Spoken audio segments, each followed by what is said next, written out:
allez bien, que vous passez une très bonne semaine de trading. Donc aujourd'hui, nous allons regarder en fait les différents secteurs qui se trouvent dans le S&P 500, donc l'indice SPX. Donc pourquoi je veux qu'on regarde ensemble les différents secteurs? Parce que d'une part, c'est quand même assez important de savoir quels sont les secteurs qui vont driver une économie, et aussi c'est quand même bien de savoir quels sont les secteurs qui surperforment dans une économie. Donc ça, c'est une des choses. Et la deuxième chose, c'est pourquoi j'ai choisi l'indice du S&P 500. Tout simplement parce qu'il rassemble les 500 plus grandes capitalisations boursières américaines. Donc c'est l'indice, c'est un indicateur économique, c'est celui qui va le mieux représenter l'économie américaine.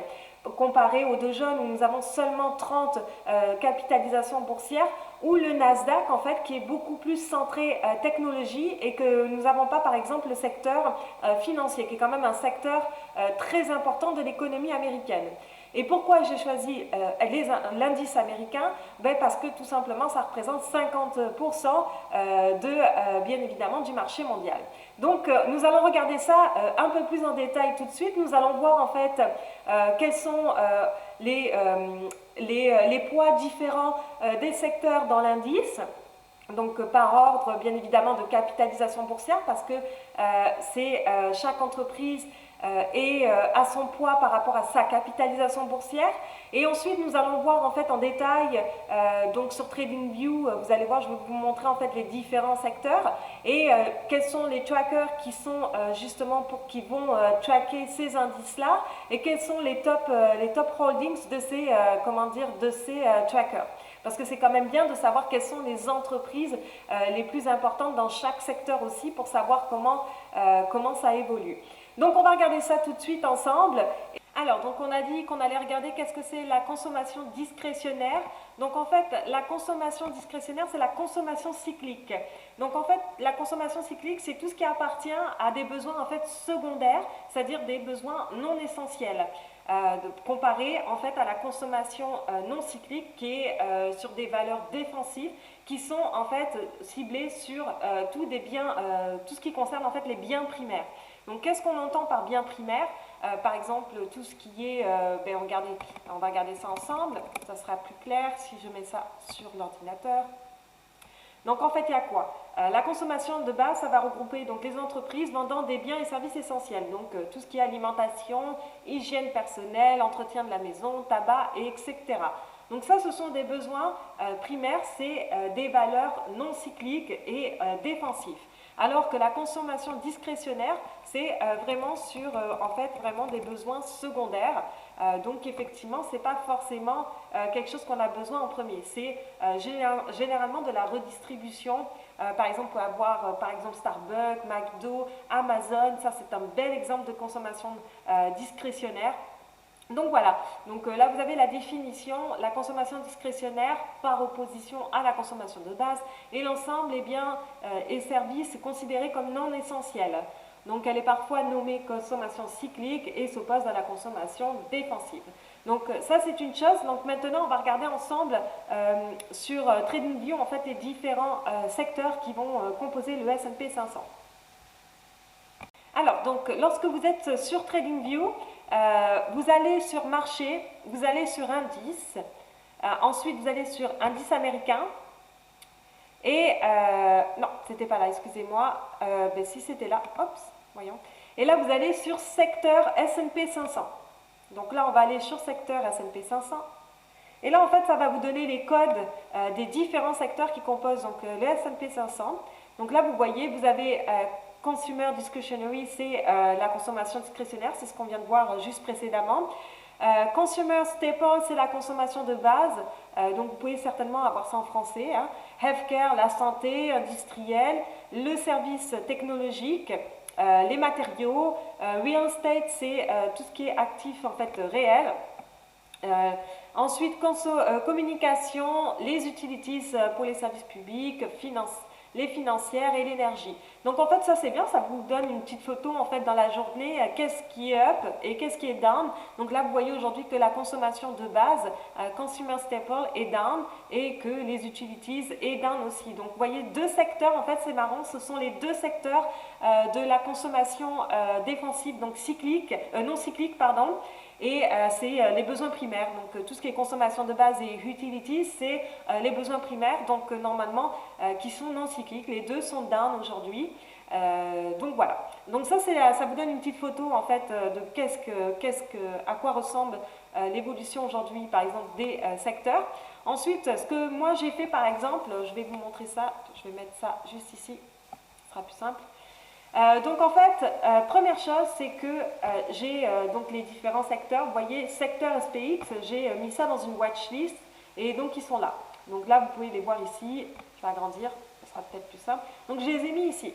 Ensuite, ce que j'ai fait, c'est que j'ai fait en fait les secteurs. Donc ces secteurs-là, en fait, la majorité ont des ETF. Donc c'est ce que je disais, des trackers, des fonds négociés en bourse qui traquent ces valeurs-là. Donc en fait, ce que j'ai fait, c'est que j'ai les secteurs ETF pour chacun des indices. Donc si vraiment vous en avez besoin, que vous n'avez pas le temps de noter là durant la vidéo, je peux aussi vous envoyer ça par courriel, il n'y a pas de problème, juste vous mettez votre adresse courriel et puis je vais vous envoyer ça.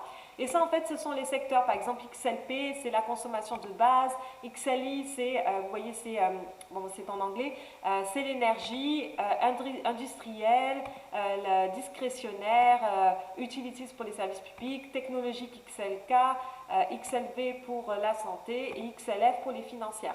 Donc là, en fait, ça, ce sont les ETF parce que moi, j'aime ça regarder les ETF parce que les indices, eux, en tant que tels, ne sont pas, on ne traite pas directement un indice, on va trader un dérivé d'un indice, donc quelque chose qui va traquer bien évidemment l'indice, et comme des futurs, par exemple, ou comme des ETF, des trackers, tout simplement. Donc là, en fait, ça vous permet donc d'avoir en fait le détail à l'intérieur, parce que après, ce qui est bien, c'est que, admettons, je veux aller voir le secteur technologique qui est l'un des secteurs les plus importants. J'aimerais savoir personnellement quelles sont les entreprises qui composent en fait les top 5, les top 10 qui composent le secteur technologique. Donc qu'est-ce que je fais? Je vais dans le tracker qui traque donc le S&P 500, c'est XLK. Donc par exemple, j'ai une liste après par secteur. Donc XLK, j'ai mis le top 5. Et là, en fait, j'ai quoi? J'ai Microsoft, j'ai Apple, j'ai Visa, Mastercard et Cisco. Donc, en fait, si vous voulez avoir ces détails-là, on peut revenir, par exemple, sur le site, donc, par exemple, du ETF.com. Donc là, voilà. Et là, si je tape donc, le tracker du secteur technologique, qui est XLK, voilà. Donc là, je vais aller voir en fait plus en détail en fait les entreprises qui vont traquer l'indice technologique. Donc par exemple, vous voyez là, si je descends, vous avez même des sous-secteurs, donc en fait à l'intérieur de chaque secteur, vous avez des subdivisions.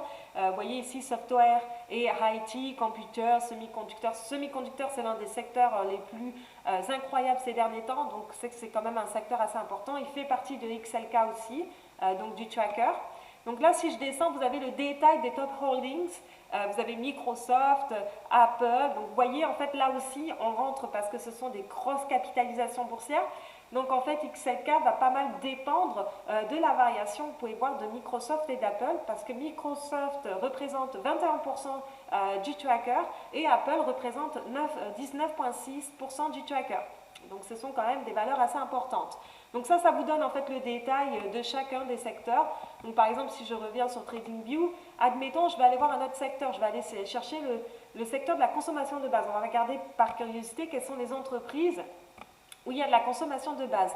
Donc là, ce sont les top 5, vous pouvez mettre les top 10 aussi. Donc là, Procter & Gamble, c'est une compagnie américaine. Vous avez Kao, Coca, tout le monde connaît, Pepsi, tout le monde connaît aussi. Walmart, ça c'est WMT Walmart et Mondelez. Donc ça, je ne connais pas Mondelez, même je ne l'ai jamais vu aux États-Unis, mais bon, ça fait partie des top 5. Donc ça, c'est pour la consommation de base. Par exemple, la consommation discrétionnaire, pour vous donner une idée de quel genre d'entreprise c'est, vous avez Amazon, c'est de la redistribution de services. Vous avez Home Depot, qui est un grand magasin américain. Vous avez donc MCD, McDonald's, Nike et Starbucks, par exemple. Ça, ce sont les top 5. Donc là, par exemple, lui, c'est donc le top 5 de XLY. Donc voilà, comme je vous disais, si vous voulez savoir, vous rentrez XLY ici et ça va vous donner donc le détail. Ça ne l'a pas cherché. On va aller taper Donc voilà, donc là on a XLY, donc voilà je descends, puis là ça peut vous donner un détail vraiment concret de quelles sont les subdivisions, en fait comment dire, les secteurs, les subdivisions à l'intérieur du secteur, parce que vous avez le secteur et vous avez les subdivisions. Donc là par exemple vous avez les hôtels, le textile, l'automobile, vous avez différentes choses. Donc voilà, et là vous avez les top 5, hein. Donc vous voyez que Amazon c'est pareil, hein, pour XLY, Amazon représente 26%, c'est normal hein, vu la valeur de Amazon, ça représente 26% du tracker. Donc en fait ce tracker là va beaucoup varier par rapport, va être beaucoup plus sensible par rapport à la variation de Amazon. Vous avez Home Depot 10%, bon bah après voilà, il y a quand même un certain écart. Donc voilà, donc ça c'est au niveau de XLY. Donc ça vous permet d'avoir un petit aperçu en fait de chaque secteur, quelles sont les entreprises importantes dans chaque secteur. Si par exemple on peut aussi aller voir tout ce qui est voilà, où là vous avez les banques américaines. Ce qui m'avait surprise, j'ai même appris quelque chose quand j'avais fait ma watchlist, c'est que en fait le Berkshire de Warren Buffett est le top one du tracker du secteur de la finance. Et en fait ça m'a surprise parce que en fait dans le Berkshire vous avez quand même pas forcément juste c'est pas le secteur financier principalement, mais c'est vrai qu'en regardant en fait le breakdown de la répartition justement du Berkshire de Warren Buffett, on voit bien qu'il est quand même pas mal pondéré en compagnie financière et en fait c'est pour ça aussi que c'est le top 1 du secteur financier. Ensuite, le top 2, c'est JP Morgan, Bank of America, Wells Fargo et Citibank. Malgré le fait que Goldman Sachs est quand même l'un des grands requins des marchés vraiment des marchés en général, vous voyez, il n'est pas forcément dans les meilleures capitalisations boursières, mais bon, c'était quand même assez surprenant quand j'avais regardé ça, mais c'est l'un quand même des grands requins des marchés financiers. Donc voilà, ça vous permet aussi de découvrir un petit peu l'économie américaine, donc c'est quand même assez intéressant. Si vous voulez faire ça. Après, ce qui est bien aussi sur TradingView, c'est que, admettons, là, on va aller voir les secteurs. Vous voyez, bon, secteur ETF, je vais en prendre un au hasard. Je vais prendre, le secteur encore discrétionnaire. Donc, on va aller directement dans le graphique. Je vais réduire ça.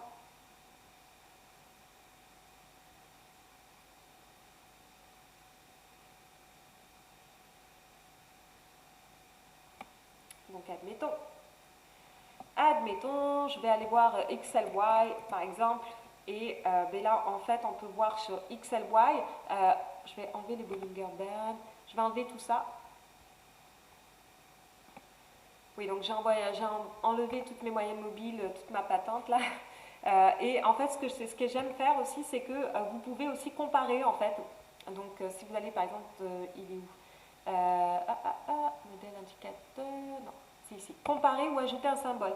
Donc en fait, après, vous pouvez comparer tous les secteurs ensemble. Donc là, on avait XLY, on peut mettre XLK, on peut mettre XLI pour l'industriel, on peut mettre XLF pour les financières, XLV pour la santé, on peut mettre quoi d'autre, on peut mettre tous les secteurs en fait, hein. On peut mettre XLI, XLP, je crois que je l'ai mis. Donc admettons, même le secteur, qui est une subdivision, on s'entend, du secteur technologique, mais le secteur semi-conducteur est un des secteurs les plus, les plus performants cette année. L'année dernière, en 2019, parce que là on commence juste l'année. Donc là, si par exemple, vous voyez, si je vais dézoomer, donc on va enlever ça, on va faire un peu plus de place. Si je dézoome, on va enlever l'automatique. Vous pouvez voir en fait le secteur qui a su performer par rapport aux autres secteurs. Vous voyez que là, il y a deux secteurs ici. Donc si je double-clique dessus, ça va me sortir SMH, hein, c'est ce que je vous disais. Le semi-conducteur, c'est celui qui outperforme. Et ensuite, si je clique sur l'orange, je suppose que c'est la technologie, voilà, c'est XLK. Donc là, en fait, ça vous permet d'avoir un aperçu de quels sont les secteurs vraiment qui ont le plus sous-performé. Donc ça vous permet d'avoir une petite variation. Et ceux qui ont sous-performé, donc admettons, là, je ne le vois plus, il est tout en bas. Il était où? Voilà. Si j'appuie dessus, vous voyez, lui, ben voilà, ce secteur, pas technologique, pardon, le secteur énergie. Donc on sait qu'en ce moment, l'énergie, ça a un petit peu plus de difficultés. Ben voilà, mais c'est bien représenté au niveau des secteurs. Donc ça vous permet de savoir quels sont les secteurs qui surperforment et sous-performent. Donc là, ça vous donne un détail. Même quand, bon, ben, vous voyez, par exemple, vous revenez pendant, par exemple, en 2000, si je vais en weekly, qu'on revient, voilà, on va remettre en automatique, que je reviens par exemple vers la crise de 2008, vous voyez en fait que lors de la crise de 2008, nous avons par contre le secteur, vous voyez, énergie, qui lui avait été quand même celui en fait qui avait avant, hein, bien évidemment, celui qui avait monté de manière la plus importante dans l'économie américaine, si vous pouvez constater ici. Là, vous voyez, si par exemple je reviens dans la bubble qu'on a eue dans les années 2000, ben là vous voyez que le secteur qui lui a par exemple été le super-performant, c'est technologique, hein, de toute manière je n'apprends rien à ce niveau-là, et le semi-conducteur aussi. Donc voilà, donc là, ben, voilà, vous voyez par exemple ben, le secteur, bien évidemment, énergie était celui qui superformait à ce moment-là. Et ben, voilà, après, vous voyez, le secteur énergie a rebaissé et le secteur technologique a repris de plus belle. Donc là, actuellement, c'est le secteur technologique qui a la plus grande variation avec le secteur semi-conducteur. Donc voilà, ça vous donne une petite idée en fait de la petite variation qui se passe, qu'est-ce qui superforme, sous-performe, ça vous donne un petit peu un petit détail. Donc voilà, j'espère que cette vidéo vous aura plu. Si vous avez des questions, n'hésitez pas à le mettre dans les commentaires. Et ben, nous on se retrouve donc la semaine prochaine pour une autre vidéo.